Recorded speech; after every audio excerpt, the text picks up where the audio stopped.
Ladies and gentlemen, can you please put your hands together for Celia Imrie?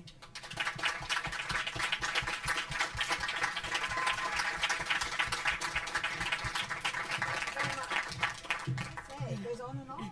Take a seat, Celia. Lots of people behind, or is it just mirrors? There are. How They're all a exciting. little shyer than our guests But in the there's in the mirrors front as row. well, which makes it look twice as much. How exciting. Celia, how are you doing this evening? Well, I'm terribly excited because I'm so greedy. I've got a new film and a new book out on the same day. So everything in excess, as usual. We're going to look forward to hearing about that a little later on. But if you permit me, I'd like to take you back to the beginning, because I believe as a child you wanted to be a ballerina. And could you share with us a little bit more about that, please? Yes, I did. I wanted to be a prima ballerina and marry Rudolf Nureyev. Unfortunately, I was too big and he was too gay. But so then I thought I'd do something else showing off. Luckily, I started off as a chorus girl in pantomime, and I've had happily a much longer career being an actress than I would have done being a ballet dancer. So I'm very lucky. You have predominantly worked in theatre. That was where you started. But I believe the magic for you is in film and TV. So can you share with us what it is that's so magical about being on a film set and on location? Well, like the clip, which I'm awfully glad you've seen a little of, it's so wonderful to have a budget that enables us to be flown to India. Because the thing is, we don't have to imagine the heat and the smells and the smiles and the spices. It's all just there. We're living it. And it truly is quite overwhelming. Have lots of you been to India? I mean, it really quite takes... Somebody said to me once, have you ever been to the East before? And I said, no. And they said, well, you'll never be the same again. And I said, oh, don't be so dramatic. But it's sort of true. It is overwhelming in its beauty and very humbling, actually, because it makes you sort of stop and think that you don't need so many things, because actually in India they are joyful with very little. So, you know, and a lot of the times I've actually, I've been to Swaziland, I've been to India, I've been to Australia, and all because of work. So I've been terribly lucky. Okay. And with the second best exotic Marigold Hotel and obviously Marigold Hotel, you must have sort of gained a lot of friendships, and even throughout your career, you know, Victoria Wood and Julie Walters, these people are your friends. So how important has friendship been to your career and that camaraderie of helping each other? Well, I think a lot of us have, Victoria and Julie and I have known each other for over 20 years. I've known Dame Judy for about 20 years. And I suppose the thing is that once you get together and you know each other, you know what makes the other person laugh, which is always a good idea. You can get on much faster. You know, we all trust each other and we all have a good time. And actually, once you're having a laugh all together, things are just speed along, and it's a joy. And also, we didn't have to play at being guests living in the hotel together, because we knew each other anyway. The only most difficult scene in the last film was when we all had to sit in the airport pretending not to know each other. That was really difficult because we caught each other's eyes. We just ruined the whole thing by laughing. But no, it's marvellous, actually, because you don't have to play familiarity. It's just there. Is there a testament to tenacity when you're working your way up as an actor and just having the verve of not giving in? Yes, actually. I think, I don't know if any of you know of Maurice Chevalier, but my mother gave me a card once that he'd written on it that to be an actor or an actress, you need to have the hide of a rhinoceros. And it's sort of true, and you do need a hell of a lot of determination and not be put off by, you know, people being horrible about you in reviews or not getting the part. You have to have a little candle inside you that burns and believes one day, if I keep going. And you've kept going, and obviously we've got the second best exotic Marigold Hotel. When I saw the film, I didn't want it to end. So for you reading it, You must have been continuously turning the pages and feeling the same. Oh, what, the first one you mean? The second, The second one. Well, do you know, I promise you, it was a genuine surprise to us all. None of us thought that we'd do another one. And I've said this before, but if I was Ol Parker, I'd be very, very alarmed at how do I start to follow the first one, because it was such a success. I first of all, I absolutely adore the title he's chosen. I think it's so witty to call it the second best exotic Marigold Hotel. But quite a hard act to follow. But now he knows us all quite well, so he puts in little bits all about us. And I think the second film, I hope you'll find, is a wonderful companion to the first. I hate the word sequel, because I think that sort of spells danger, but it's a marvellous companion, and it's a little bit more melancholy, I suggest, this one. But nevertheless, you can see it's full of colour and weddings and swishing saris. It's wonderful. I'm very proud to be in it. I found that when I watch the film, like you say, it's full of colour and it makes you feel good. But then when you actually walk away from the film, you actually start to think about your own existence and where you are on the planet. It's a very philosophical film. Is that something that you found yourself when you were working on it? I think it caught me more when I saw it for the first time. I think, I don't want to spoil it for you, but as it goes on, there are some absolutely wonderful bits, monologues that where Dame Maggie speaks over the last bit of the film, and it breaks your heart, actually. And so I think it was when it was put together and I saw that it made me go a bit wibbly-wobbly and thought, well, it just made me think, let's make the most of every single day we've got left. Not to be too dramatic, but honestly, that's what it makes me think. Puts it into perspective. Yeah. And Madge Hardcastle, I mean, she's got to be a lot of fun to play. Oh, she's great. I love her. I mean, I think it was Laurence Olivier who said you must love the character you play. And I don't have any trouble. And also, I love her spirit, but I also find it very easy to play her enchantment with India, because it's mine too, and she loves it as I do. There's so many more layers to her, though, isn't there? Once you start peeling back, when I watch her, I feel that there's somebody from all the kind of the fancy men, and she's actually somebody that just wants to be loved. Yes, and give love. Yes, and John Madden, our brilliant director, did say something rather wonderful to me on the first day of the second film, and he said, I think Madge is a little bit blue this time. Not rude, although she is, of course. But he said, I think she's a little bit sad. And it was just a lovely, different colour to play. So, yes, I'm glad you saw that, because it's just a different side to her that you perhaps see. We've spoke about this particular scene, but I'd love you to share the story with the audience as well, where Madge and yourself have the similar aspirations about being a dancer, and I just wondered how precious it was for you to be able to bring something so personal to the big screen. Well, I mean, that's absolute credit to Ol Parker's door, because he knows, he picks up little bits about us, and he knew I was ballet mad, actually, I don't know whether I should say this, but it's my most favourite film and favourite scene in the whole film. When I give I'm not going to give it away actually, but it was a very special scene for Madge because it shows her absolute love of India, and also I can tell you that we shot it first of all at the beginning of the filming schedule, when John Madden hadn't got very many of us to work with. And he had to film it in a very, very tiny little corner of a street. And this shows what a wonderful director he is, and also how lucky we are to have the budget. But he looked at it and he thought, no, as a matter of fact, that doesn't show the expanse and the beauty of India enough. And he enabled us to shoot the whole scene all over again. And when you see it, you'll see that it's not just a little corner of a street, it's a whole village that she's taking in. And how lucky. You mentioned, obviously, John Madden. He strikes me as a director who just loves working with actors. And he allows the actor time to breathe and to actually be able to fully enjoy the moment and just capture the space between you, is that something that you found that's been a gift with working with him?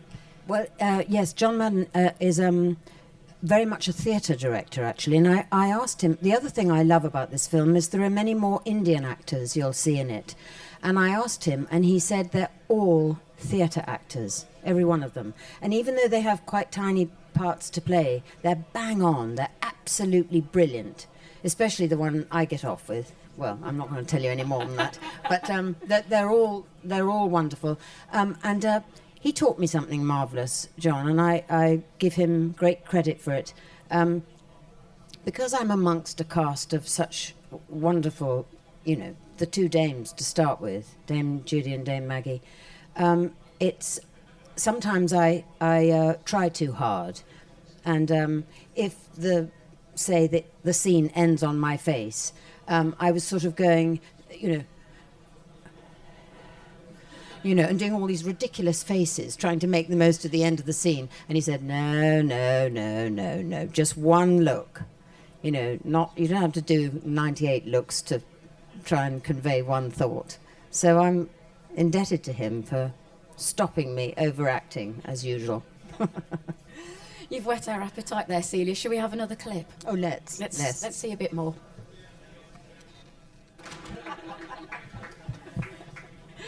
Well, Celia, it's another big day for you today, isn't it? Can you share with us what's going on? Yes, it's publication day, which is very, very thrilling, of my very first novel, which is called Not Quite Nice. And I see my agent in the back row, who's just given me the most beautiful bunch of flowers. Thank you very much, Robert, honestly. I know my publicist won't like this bit, but anyway, I'm going to tell you that you're looking at somebody who got no A-levels, didn't go to university, and so for me it's absolutely huge that I've got to the end of writing my first novel, and I'm delighted to share it with you because it's as transporting, I hope you'll find, as going to India for the afternoon, and it's very clever that both have come out on a wet, very wet February afternoon. So you can be transported to India for the afternoon if you like, or you can start my book and you can go to the south of France. And both are equally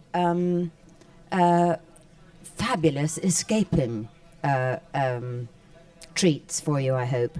It's also got some rather mouth-watering recipes in it because it's set in France, and of course they of all people know how to cook and how to eat and how to celebrate food. So and it's got romance in it, it's got crime, it's got friendship, and it's uplifting. It follows the journey of Teresa, who decides she's had enough of England and lands among some rather wonderful friends in the south of France. So it's a good holiday in your head, hopefully. You cut your teeth with your autobiography into the writing world. Was that a process that you actually enjoyed? Surprisingly, yes, because my mother always taught me that you're not supposed to talk about yourself. And of course, that's no good if you're going to write a book about yourself. So it was quite fun remembering all the things that I'd done. And then somebody once said, well, you've done that. How about a novel? And I heard myself saying, why not? So I'm now on book 2. When I was reading the book, well, both actually, but I really felt that you were really enjoying writing this story and enjoying going on the journey and wondering where it was going to take you yourself. Was that something that you found when you were writing it? Yes, because I didn't quite know what was going to happen. I try and write in the mornings, and then I go on jaunts in the afternoon and try and include them in the books, because it's such a beautiful place. Have any of you been to Nice? I'm sure you have. I mean, it's and all the little villages along the coast come into it. But yes, it surprised me how enjoyable it was. However, I take my hat off to writers in a way that I never quite realised before, because usually I'm told to go to rehearsal at 10 o'clock and talk other people's lines. So making it up myself was quite another discipline. But I especially love doing the dialogue because I can imagine myself playing the parts, men and women. Was it nice for you to be in control of your story? Because, like as you say, as an actor, you're presented with the script. You already know what the beginning, middle, and end is going to be. So for you then to be in control of where this story goes to is kind of, how would you call it, revelationary for you, really. Well, it is. I mean, in my book, I liken it a bit as Victorian ladies on the side of a room waiting to be asked to dance, because I can't go and play Hedda Gabler in my bedroom because there's nobody there to tell me how marvellous I am, and nobody else to do it with. So something like writing, you could actually do it in the middle of the night, and sometimes I did think of something and could write an idea down. Or a painter, can actually paint through the night. But so you're absolutely right. It was a new thing for me to be a little bit more in control, which I loved, of course. And one of the techniques that actors use is personalisation. And I wondered whether some of these characters that you'd written were people that you knew, because I kept thinking of Sally James from Tiswas with the Sally character. Do you know, somebody else said that, and I'd completely forgotten her name was Sally. But all the characters are sort of amalgamations of people, they're not just one. But yes, no, somebody else mentioned that, actually. I hope she doesn't sue me. I did look She's her up, lovely, actually, though. and she doesn't live in the south of France. No. But also Sally's a wonderful character. I love Sally. I love all my characters, actually. They are. And for you, bringing truth as an actor to whatever you do, was the fact that you know Nice and the surrounding area incredibly important to you?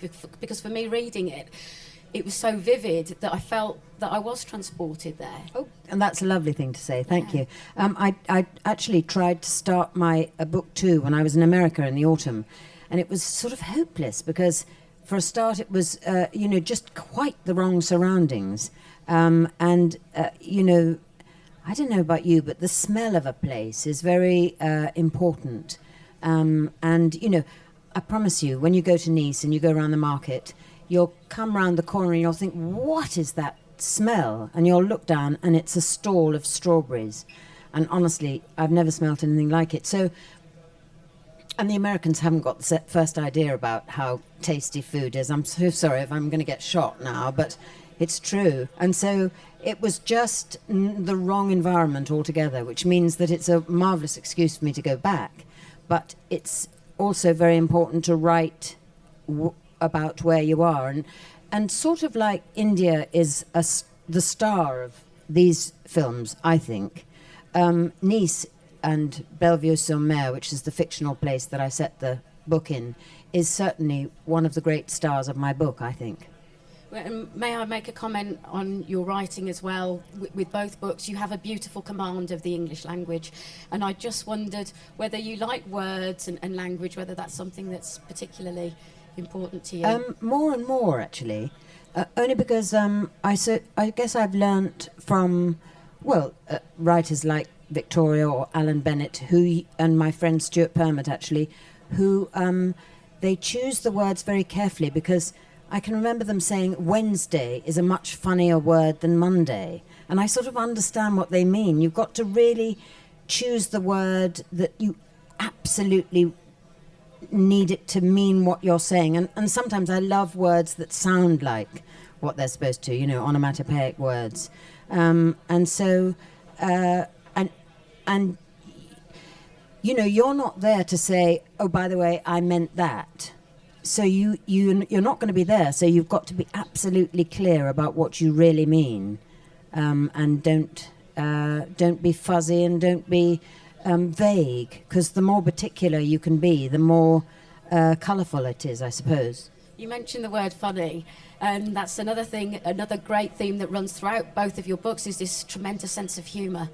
I imagine having a sense of humour and having the ability to laugh at oneself is actually something that's personally important to you.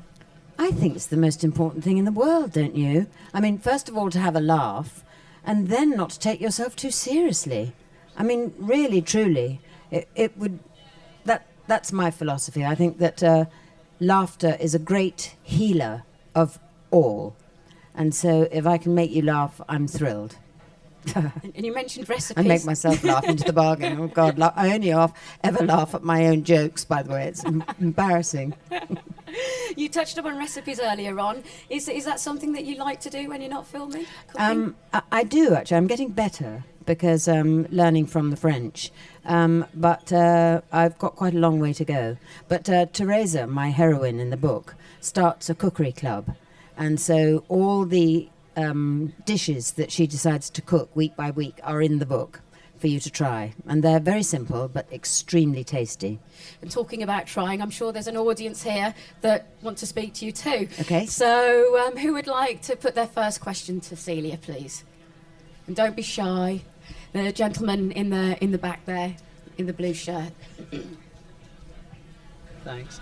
So it's a very silly question. When you were on location for the Marigold hotels, were you all staying together in one place? Because there's quite a chemistry on screen between all of you, and I was wondering whether you'd stayed in the same place and hence it had made it a bit easier or not. A good chemistry? Yeah. Yes. No, we did actually. And they were, well, because the two dames are in their, I mean, they belie their age, but they're both 80 now, which is incredible when you see them on the screen. We were looked after most overwhelmingly luxuriously, which was gorgeous, except when you went out of the gate and then you'd suddenly see a little girl looking for a cabbage leaf, smiling the while, by the way. But and I can remember quite elderly ladies in dark green saris that matched the colour of the lawn, and they were practically mowing the lawn with their hands. They were weeding the lawn. And I can remember, this sounds awfully dramatic, but I can remember saying namaste to them, which is good day in Indian, and them sort of not believing that somebody was going to talk to them, which was awful, really. But there is that sort of, caste system still, I'm afraid. But, when we did talk to each other, their smiles lit up their faces. But I guess it did help us all living together because we lived together in the story. So, yeah, that was lovely. Somebody else would like to put a question to Celia? Oh, yes, I beg your pardon. Thank you. Hi. Hello. You mentioned before about kind of a bit of like a career change from ballerina to actress. I was wondering, like, looking back at like your history or like career now, could you ever imagine like being where you are now? Somebody else asked me that yesterday, actually. No, not really. I mean, I don't know what I thought was going to happen. I couldn't be happier at the moment because I'm having such wonderful chances. But you daren't... It's very interesting that there's expressions that I talk about in my book on about the first page. There's an expression when people say, well, when do you think you made it? And I say, made what? And then they say, well, when did you get there? And I said, get where? Because actually, the thing is, you never know. Truthfully, I have no idea what my next job is now. I quite like not knowing. But so you can't really predict, and you can't really map out your career because you absolutely have no idea, and you are at the whim of somebody else always. So it's sort of, you keep your fingers crossed and hope it'll still keep going. That's the truth. Do you think as well, being an actress, it takes a certain type of personality that is prepared to be spontaneous and actually make a lot of sacrifices to, you're not there for family occasions or, an income, most people don't earn the kind of Hollywood money that the theatre actors will earn. So do you think there's a lot of sacrifice there for actors? I've said this before, but it's really a case of you've got to want to do it or die, because there's quite a lot in your way. I mean, if you want to make money, it's a sort of mad way to begin, because you don't. You've got to be, I mean, I'm not saying it was, the most enjoyable time of my life, but I was a cleaner, I was a waitress, and I did all those things. I don't regret any of them, actually. But you have to be terribly determined. And yes, and families sometimes don't understand that you can't be at the party and you can't be at the christening, and so you do have to really be very determined that you're going to follow your path, or follow the opportunities you're given, because you don't know when there's going to be another one. Because you actually mentioned about that as well, about treading water as an actor, the periods of time when you're not working. Yes, and that's very hard. I mean, I say in my book that I believe an actor's life is divided up into 3 very unequal thirds. One is when you rehearse and you film and you are acting in a play. That's quite tiny. There's another third where you have to look after yourself and keep your self-esteem up, and that's quite difficult, because if you don't get a job and you're rejected, then you feel ghastly, and you don't, you lose confidence. It's like sand going through your fingers. It's quite frightening how it goes up and down so much. And you have to pull yourself up and then try and pretend to be confident you're nodding with understanding there. You have to, act confident in an interview, that you might not have worked for 6 months or something. That's huge. And you have to keep yourself fit and, ready to spring if somebody asks you. And the other third, which frankly I think is the biggest of all, is the social side of our life. And that includes behaving well at interviews, going to first nights, going to parties, and really being the sort of person in an interview where the director thinks, oh, actually, she'd be quite good fun to have on board, because particularly in a theatre company, say, or even in a film as an ensemble cast as this, you have got to get on with everybody else. It's terribly important. And so that's another part of your life which perhaps you don't quite take on board at the beginning. That's very true. Would somebody else like to put a yes, please, young lady? Just wait for that's it. Thank you. Hi.